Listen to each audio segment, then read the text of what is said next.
Okay, hi everyone. My name is Beanie, and thanks for everyone joining us today. As Margarita said, we're broadcasting live from COP22 in Marrakesh. So please excuse any technical difficulties today. Touch wood, we'll be able to broadcast out of here with no technical hitches, but just be patient if we do drop out or anything. So before I start, the talk today by Margarita is going to be about 45 minutes long, and then we'll have space for a Q&A at the end. If you have any technical issues throughout the call, then just send me a message on the chat box, and I can do my best to help you out. So in way of introduction, this webinar today is the final in our series of webinars from COP22 and is entitled Ecovillages, Peace and Climate Change in Colombia. Margarita O. Zethelius is a biologist from Colombia with a master's in conservation and rural development. Her experience includes 15 years of design, management and implementation of sustainable development projects and community strategies for communication and education for conservation.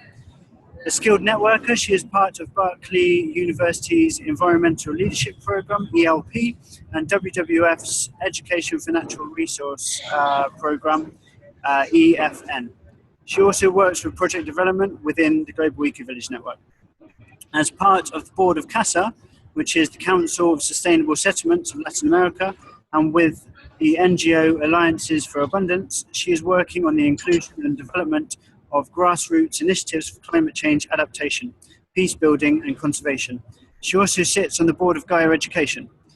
Currently, she works principally with Afro-Colombian, indigenous and peasant communities. So with no further ado, welcome Margarita, and thank you. Thank you very much, Tom.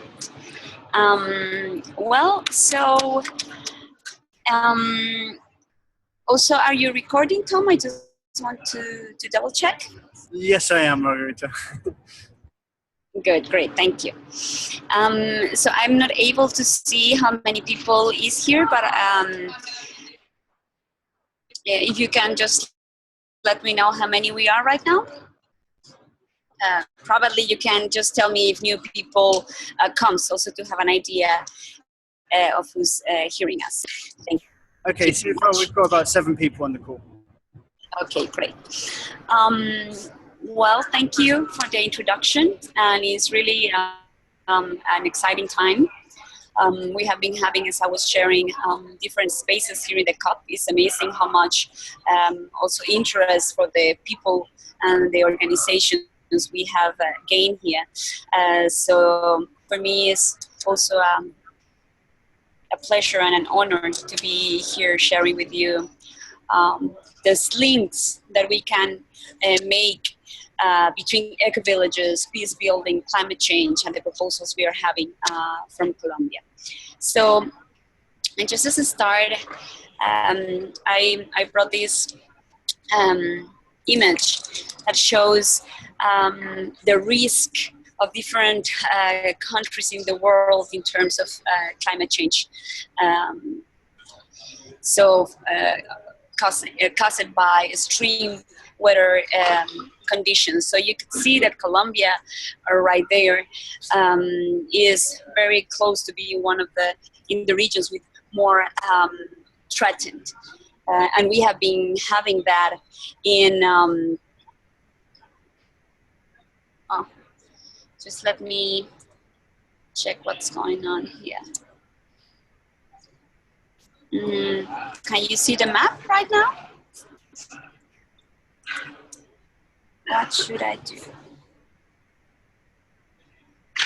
Now, yes. Now, yes. Now you can see it?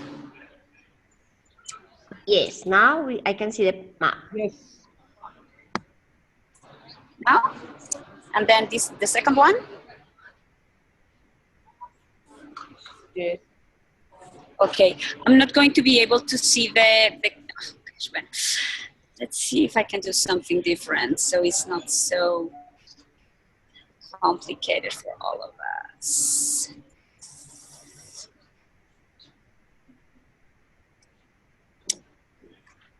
How does it looks like this. Good enough? No. Yes, good enough. I think it looks perfect. Thank you very much. Yeah, I need to set up in a different way. Yeah, so just recently we have had very, very big floods in the Pacific region and in the Atlantic region, and several communities also from in the sides of the rivers are having lots of problems because of the floods of their houses, but also the floods of all the agriculture lands. And then in the north of Colombia, we're having big droughts in the peninsula of Guajira.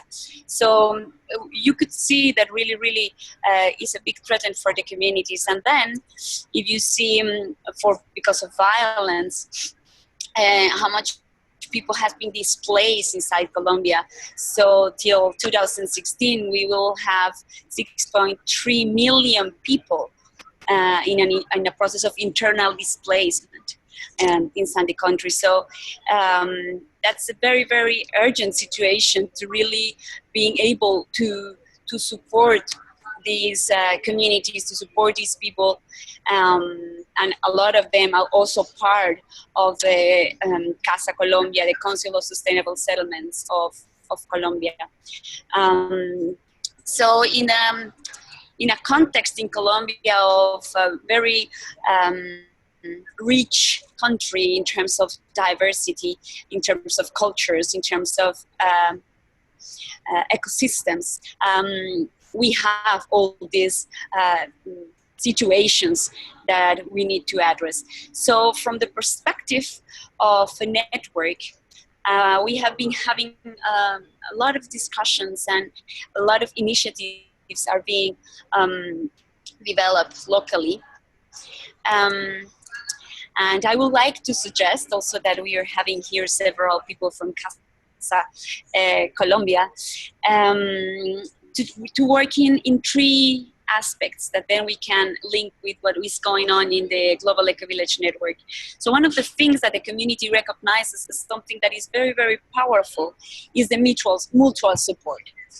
Is to know that we are not alone, that are other communities all around Colombia, all around our region that are very interested and worried about the situation. And we do also, in some of the cases, volunteers coming and going, and then we will further, we will see some examples about that. So this mutual support, just to be there, is a big step towards the healing of this situation.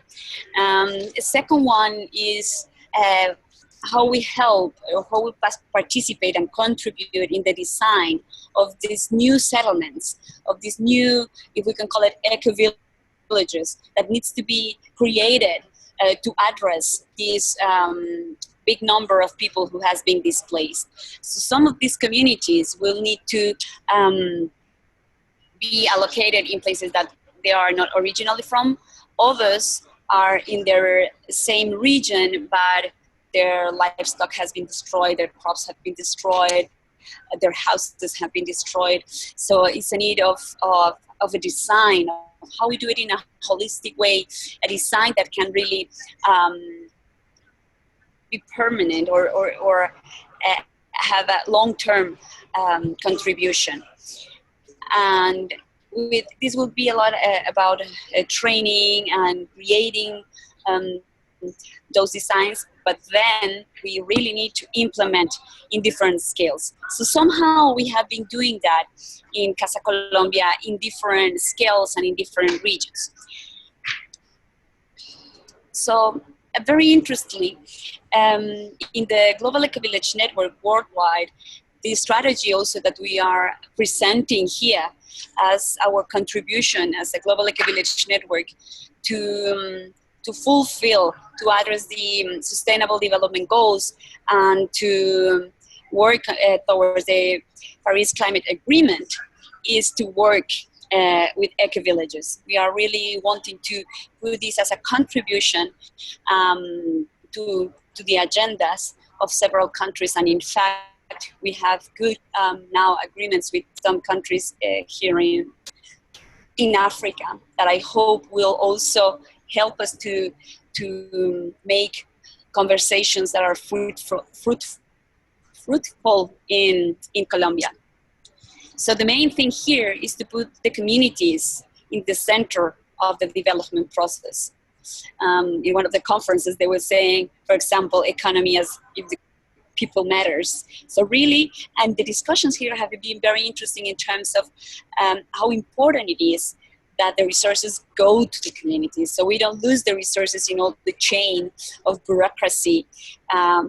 So this is part of the conversations that we're having, is strategizing how we do that. Specifically, Gen International has a proposal that was born in the implementation of ecovillages in Africa mainly, but it resonates a lot with what we are doing in Colombia. So I propose that we look at the proposal and really make advocacy in Colombia so we can implement it. So this will be step-by-step process to implement Ecovillage program. The first step is identify the demonstration villages, so charismatic places, what we also call showcase ecovillages, in this case in Colombia. The second is run Ecovillage trainings, EDEs, all those tools that we have put in place. And then 3, build community and identified leverage points. So what is that the communities already have? What is that the weaknesses, but also the strengths of the communities or the groups of people we are working with? So then we will develop the Ecovillage design. Then we implement, the 5 is implementing. Then the 6 is monitoring and evaluating. And this is, I think, a weakness that we have, especially in the South, that we do lots of things, but we don't systematize and we don't tell the story.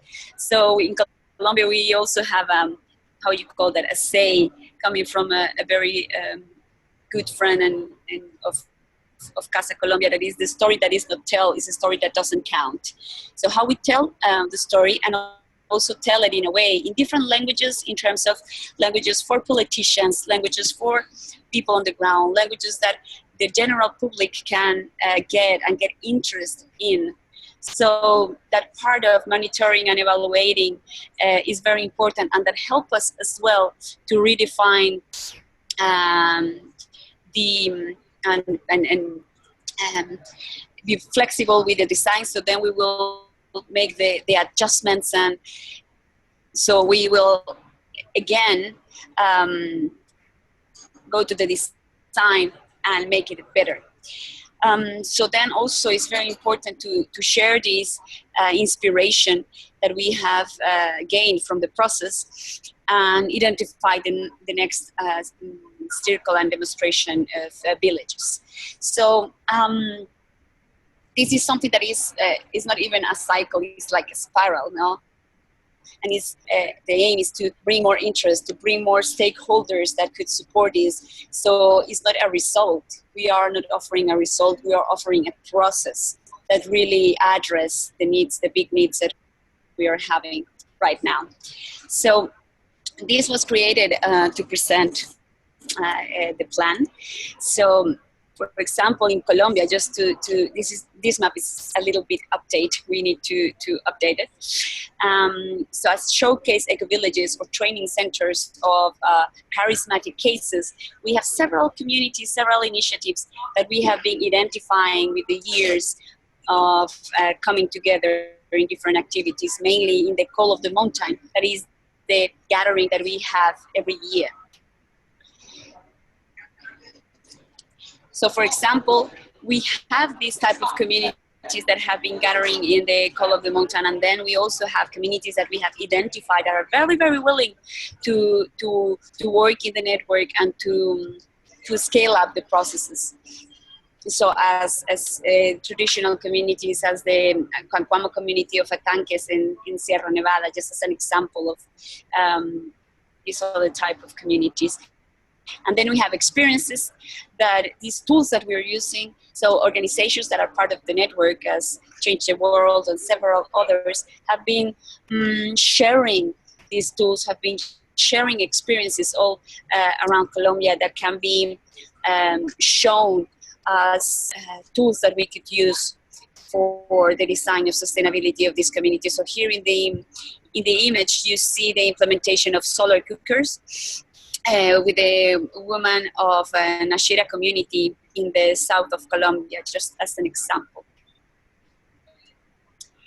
Another low-hanging fruits, as we call it, for example, is finding this amazing development of tradition, what we call ethno-education programs. So just in the community of Atanques, we found that they have developed a whole curriculum recognizing the traditional wisdom and putting together the innovation or the new ways or the modern ways of understanding disciplines in a joint effort of ethno-education. And you could see in the slide that they present the ethno-education program in a circular way, not as we do normally vertically, like maths, science, biology, physics. So this is a tool they can offer to the processes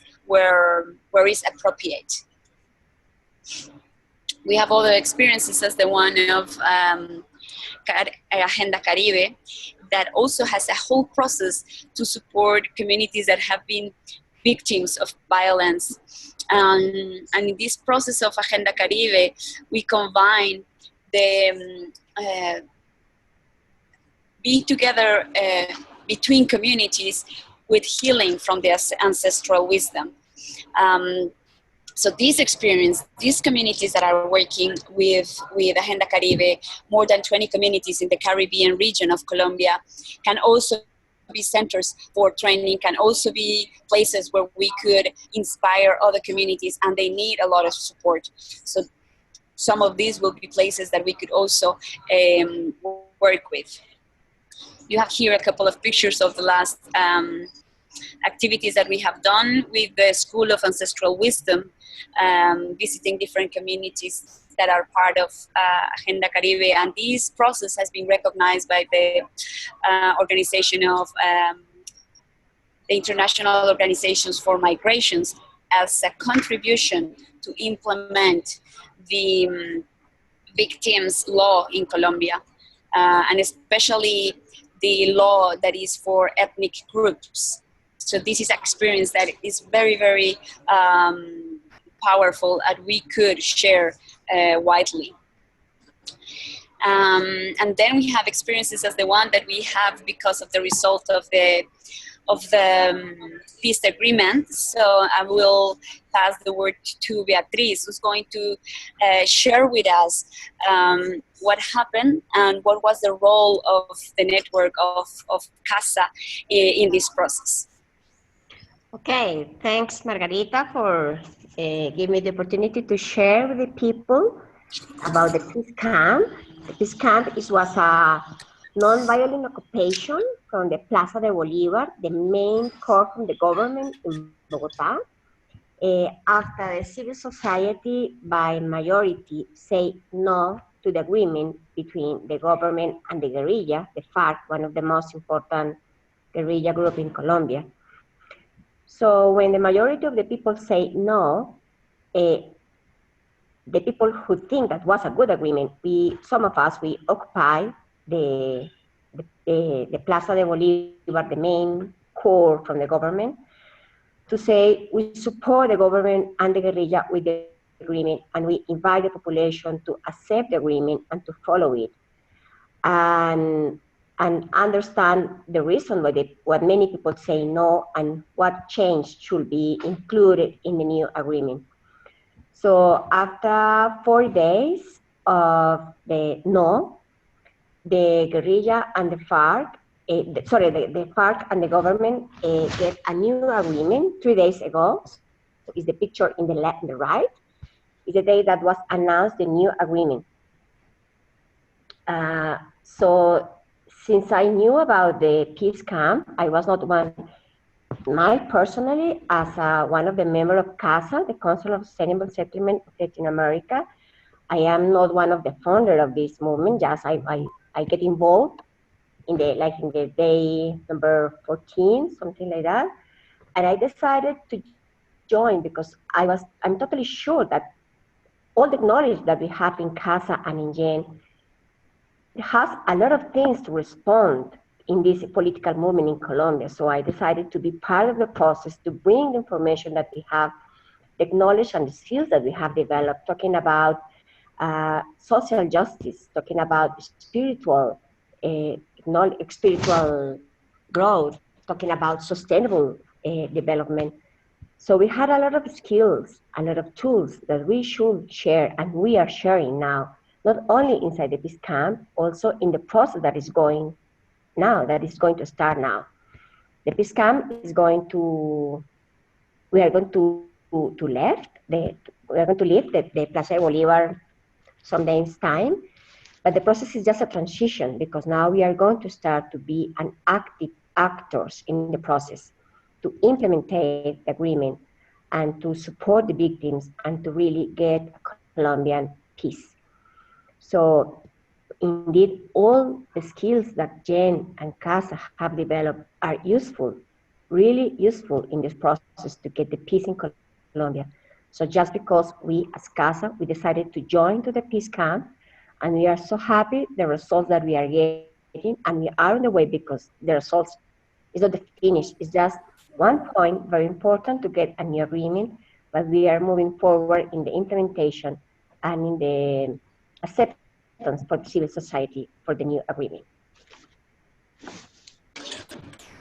Thank you very much, Beatriz. And I think this is something that also we can link with another initiative that we are having. It's called emergencies, and it's how we respond with a situation appears. Now, what is the network that we activate, and how we identify also people that could help in these situations. So, with all the knowledge that all the people in the network had knows about peace dances, management of water, that just comes together and contribute to a situation that needs to be addressed. So thank you very much for sharing.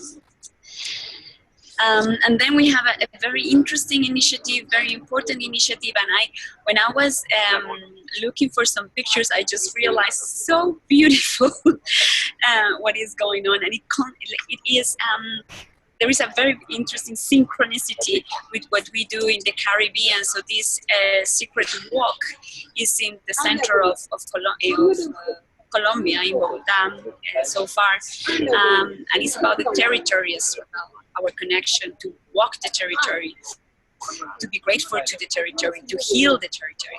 So I'm not sure if, because I can see the participants, if someone from the secret walk is with us right now. Yeah, hello. Hi, everyone. Hey. Hi, Maggie. Beautiful girl. I'm Lisa.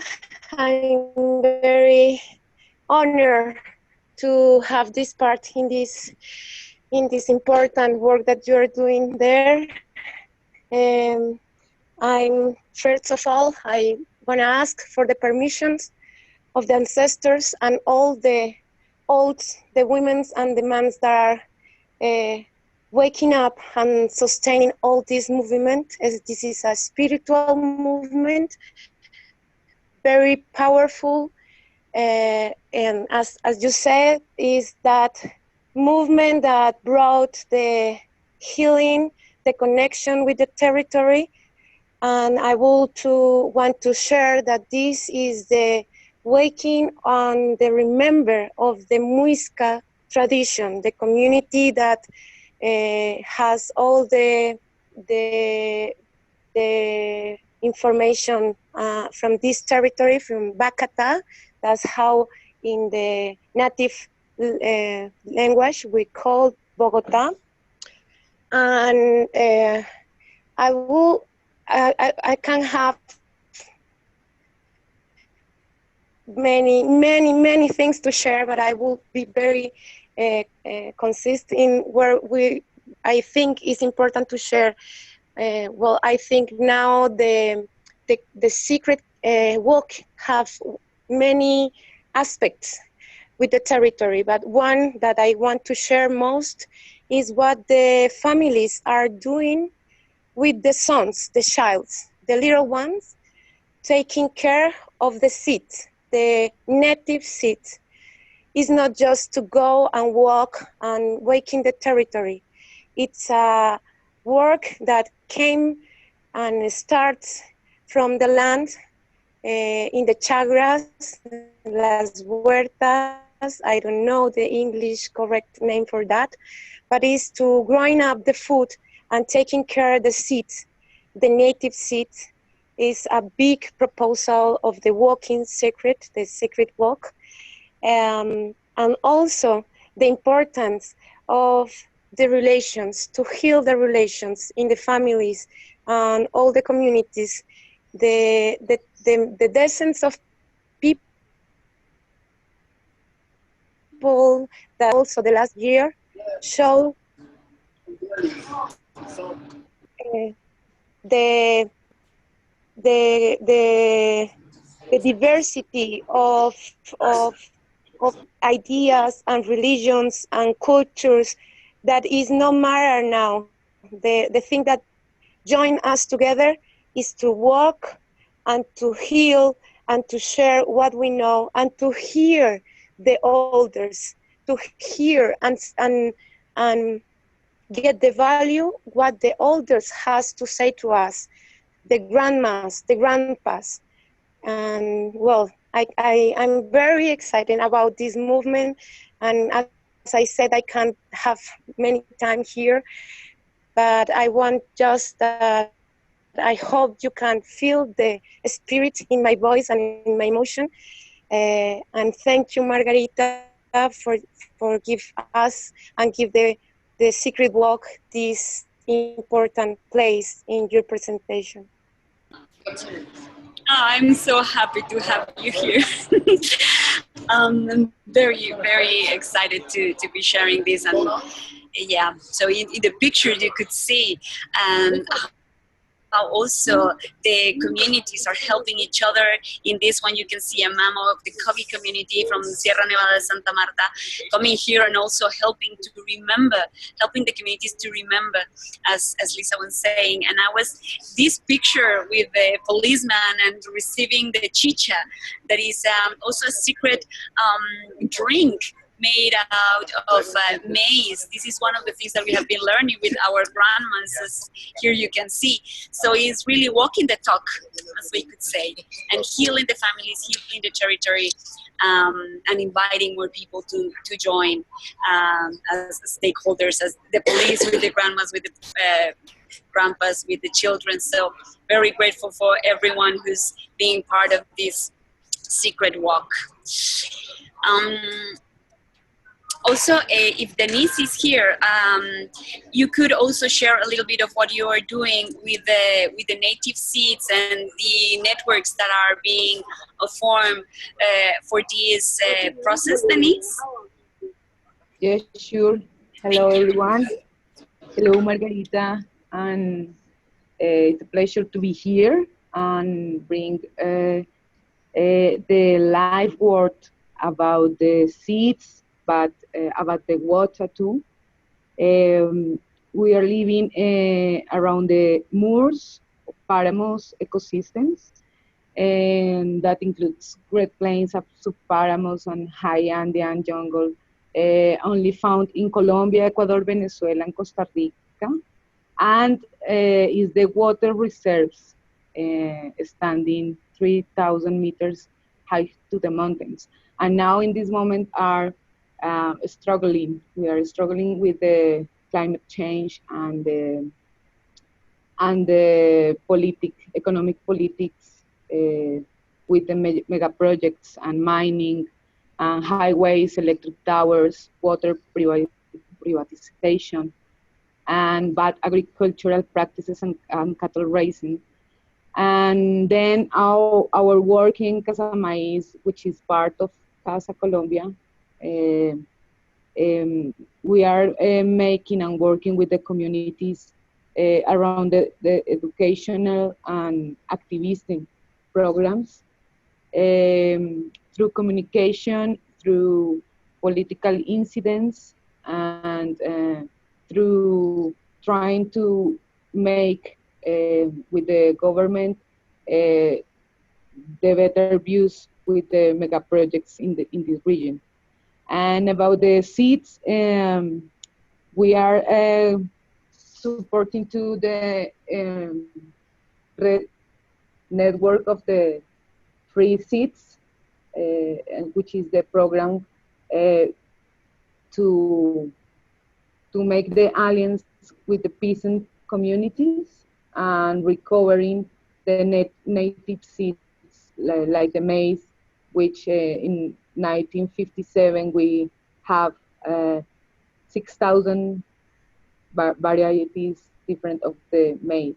And now in Colombia we have around 160 and recovering the other kind of varieties of maize. And this is our work, but we are like with this big problem with the climate change now. The last study of the frailejones, which is the main plant in Moors, present now the problems with the effects of the climate change. So this is our work, working with the water and the seeds. And thanks, Margarita, to give us this space. Thank you very much, Denise. So really we're having lots of processes there on the ground that need support and need to scale up and need to strengthen their capacities, I think. So we have the material. So part of the proposal is to come with this Ecovillage introduction training, something that is not very long, something that can also create a common language for the communities or the groups. And we have the support of our experiences of permaculture trainings, EDE trainings, transition town trainings, very participatory, that we could also put together and create more common language to present this as something that is that can be scalable. So here again will be part of those processes of building community and identifying the leverage points, develop the design of Ecovillage in our first phase, and implementing and involving all stakeholders, as we were saying. Also, here is an example of one of the things that we have been doing in the Rosario Islands, where I'm from, where I'm living actually. The Islas del Rosario community, the Orica community, where, for example, ecotourism has been one of the main, how you will call it, like strategies to put together the 4 dimensions of sustainability and being part of the core of the life plan that will be like the design of an Ecovillage for that specific community. We have been working with different stakeholders and putting that in practice, implementing.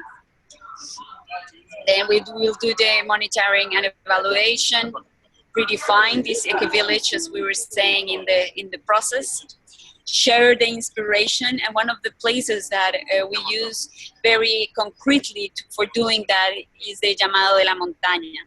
So the Llamado de la Montaña, the proposal, and we have been feeling it in CASA Colombia, is that we are prepared to bring more stakeholders, to bring the government, some people that work in politics that are sensible to these kind of approaches, so we can make partnerships to support people on the ground and also scale up the processes. So these strategies to share the inspiration and to start strengthening the alliances and the partnerships are part of the process that we can show as a very concrete step-by-step program. And then we will be to identify next round and new demonstration villages that are supported by this that we have identified in the first phase. So this is also a call to everyone who can be hearing or is participating or then will see the record to join us in Llamado de la Montaña in Sierra Nevada de Santa Marta in a traditional community of Camcuamos in 2017. December 2017, and also we will have the gathering of all the CASAs in Latin America. CASA, the ones that are already consolidated are Brazil, Chile, Colombia, Mexico.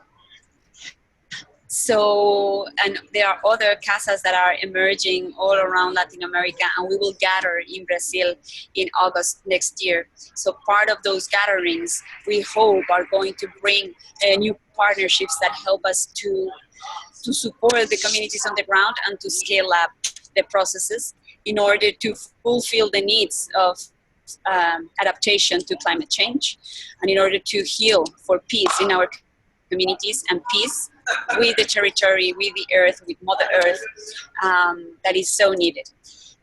So thank you very much, and I will like to open the space for other interventions or questions or comments.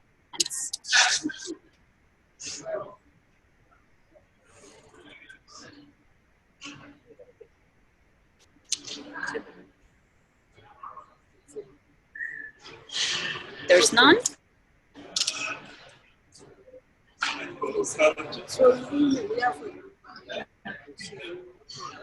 Can I actually ask something? Sorry. Hello? Yes, please. Hi. Well, thank you very much for the presentation and for everyone else who joined to explain the peace side. I just wanted to ask, because it's very hard to bring all different associations come together. So, and you all had a great one cause, actually. So how did you all come together? Can I ask that? How was that process?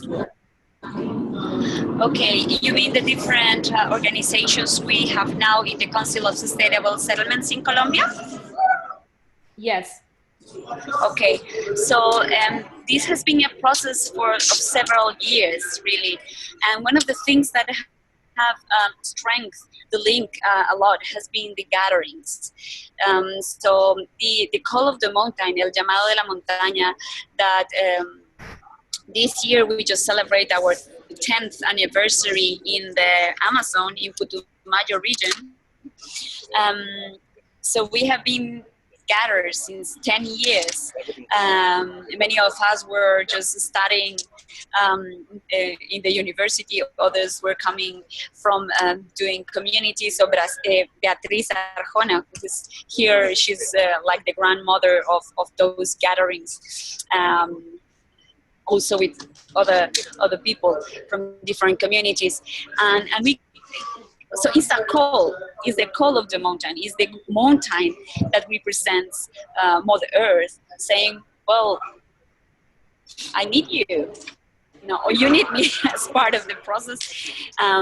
So I think that the part of us that knows that we could do better, that we don't need to be separated, that we don't need to be in competition, that solidarity is also a value that will bring us abundance, will give us joy, will give us also what we call in Gen like luxurious simplicity, to have joyful lives. And this is something that the grandmothers and the grandfathers also said a lot, to enjoy what we are and enjoy the diversity that we have.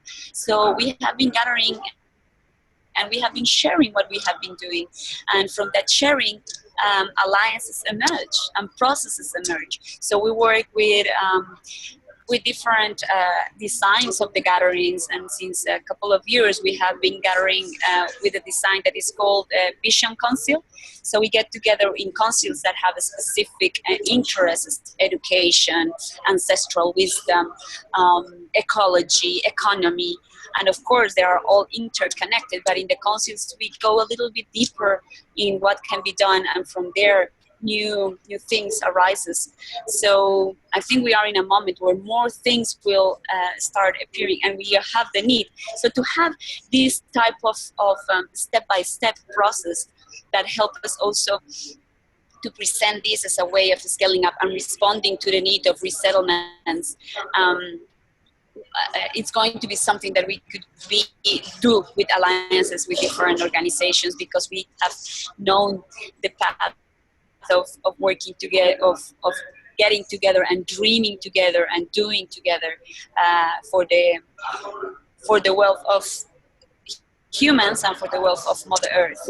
I don't know if that responds, or if somebody else wants to also add to that. I can also add something, Margarita. Hey, my name is Marta.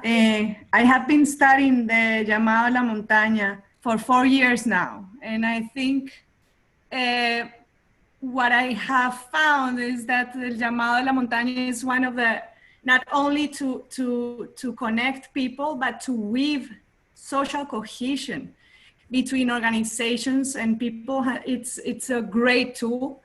And also I have found that it is a very interesting process, because it has been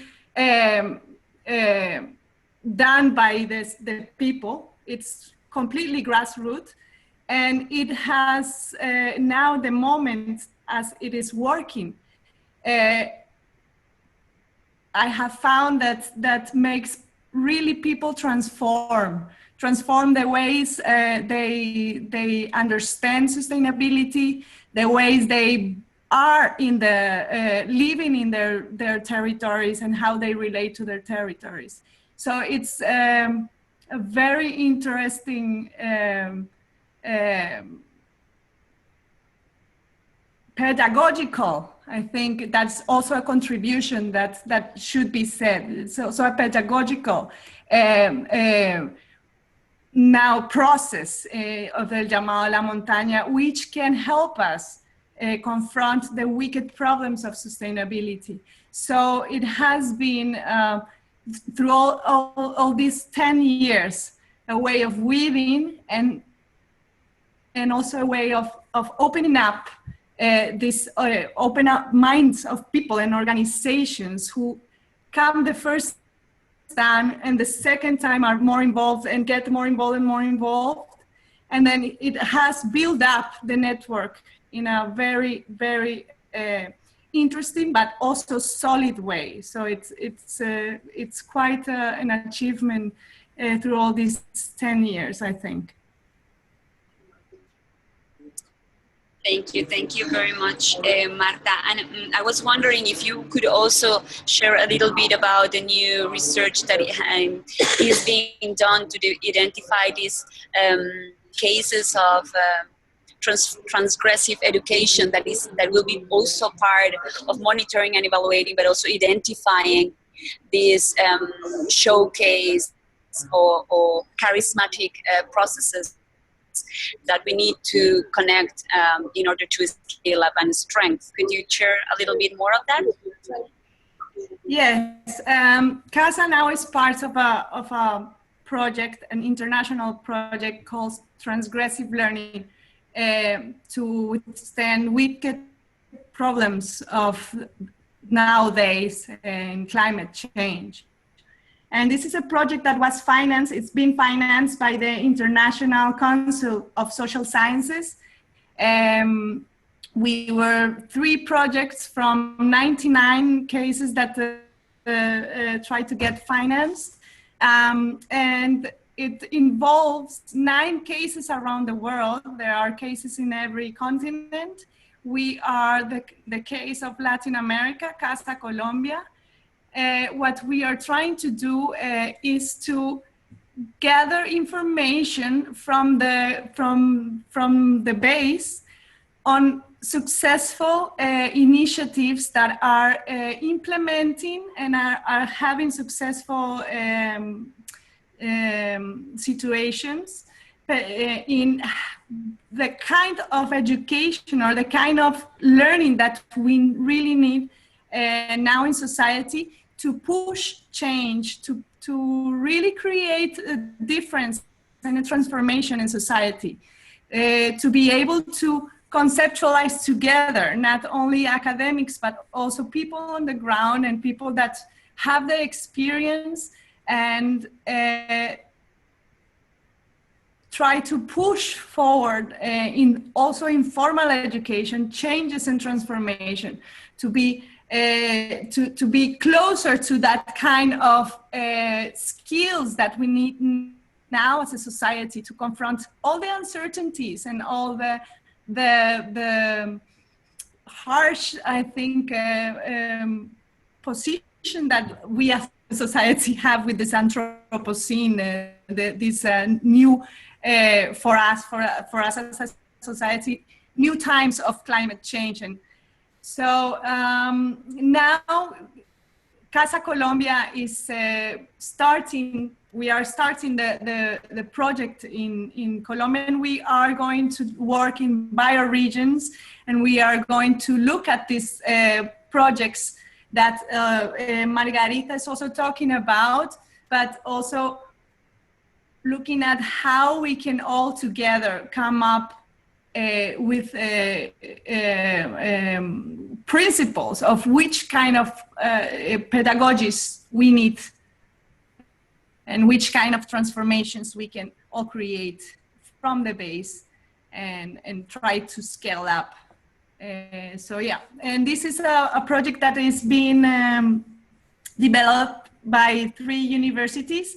Not developed, and I mean, they are the leaders, Gothenburg University of Sweden, Wageningen University of the Netherlands, and Rhodes University from South Africa. They are the ones that are going to do the meta-analysis, and we are also going to engage with, at least the Colombian case, with Colombian universities to push the transformations in these institutions also. Thank you very much, Marta. So we could see all the potential that we have to scale up and strengthen the processes in the communities. It doesn't matter if it's an intentional community of people who decide to go and live together. It doesn't matter if it's a traditional community that is needing support and is willing also to offer their knowledge. It doesn't matter if it's a community that has been displaced. It doesn't matter if it's an eco-neighborhood. We could work and we could support each other in this process. So we are close to end the webinar. I don't know if there is someone else who wants to make a comment or a question. Margarita, can I quickly comment on like I'm from Asia, Southeast Asia, and the things that I'm hearing from you people are kind of really encouraging and inspiring. And we feel we are just starting to take our baby steps here in Sri Lanka. And like, you know, looking at you that have gone and taken a quite journey, and it's really a privilege to hear all what you could share. And I'm excited about what Martha was sharing, because recently I wanted to actually start some work among children and youth in the northern part of Sri Lanka just after the war. And so we actually got opening to work in schools, particularly one school. And we, the struggle that we face is that the children are being detached from reality of life, and they don't actually, they don't have the sense of belongingness to the nature, and they don't have sense of responsibility or heart to be gratitude towards to the mother nature for the services that she does. And that change of attitude and perception in the life of the children, it seems to be so very crucial. So I'm very excited to see what would come out as a result of this joint venture on this change, bringing change in the education system. And I'm really, really privileged. And also, like, looking at your presentation, Margarita, it's wonderful. I mean, I could learn so much. I could visualize how much we need to do, the steps that we have to take, and actually, the moment working with 2 entries, like one is with the government departments, and I'm working also with the assistant government agent in the local area, and also the schools, the grassroots level, and there are some community work that we are doing with the parents of the school children. So I think that seems to be an exciting coincidence, because that's not something that we designed. It's kind of authentically came up. So so we could see that your experience is connecting us very much. It is so encouraging. So yeah, keep up the good work, and thank you so much. Though I don't understand many of the things that you know in your region, the challenges, but I really learned a lot. Thank you so much. Well, thank you very much for joining us, and send all our love to Trudy and to the whole Oceania, that we really want to strengthen our processes in the south, from Oceania, Gen Africa, CASA, and also to the other regions. But we know we can inspire each other a lot because we share lots of situations. Thank you. Thank you very much. Margarita, I put in the chat there the webpage. If you want to check it out, and it's very nice because the South African case, it's also with youth, so maybe you can get inspired, and we can just keep in touch so we can inspire each other. Thank you, Martha. Thanks a lot for that. Well, that's great. We are very close to the end of the meeting. If there is any other comment or contribution, I will also like to, I think I will be able to walk around with the computer, and I would like to take you to the Gen stand. So I know Tom needs to go to the presentation of the Pan-African Development Program, but I just feel that if you want to also look around how does this look, I could just show you. Yeah, great. I think you should do it. Thank you. Yeah, sure, go ahead. Yes, let's go. Please, let's We do want it. to be in Marruecos. So let me just grab my bag. And let's see if this internet works. So here we will have in the blue zone like different conferences, as I was mentioning, and they have like big spaces for people to connect to internet, to download information, to share with their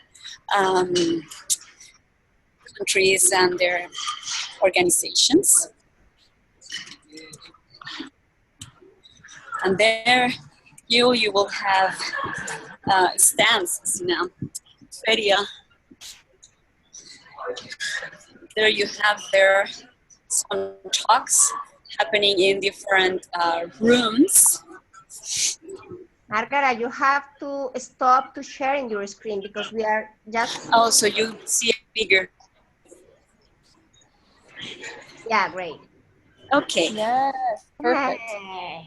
Jennifer McClure from Canada in Colombia. Hello, everyone. Hi. Hi. So we are entering in the informal part of the webinar. Sorry.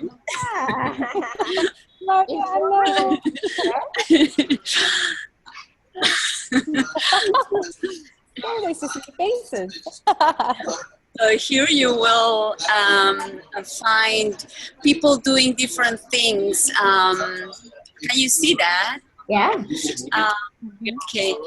And there is not much from Latin America because it's in Marrakesh. The biggest part of it is talking about Africa.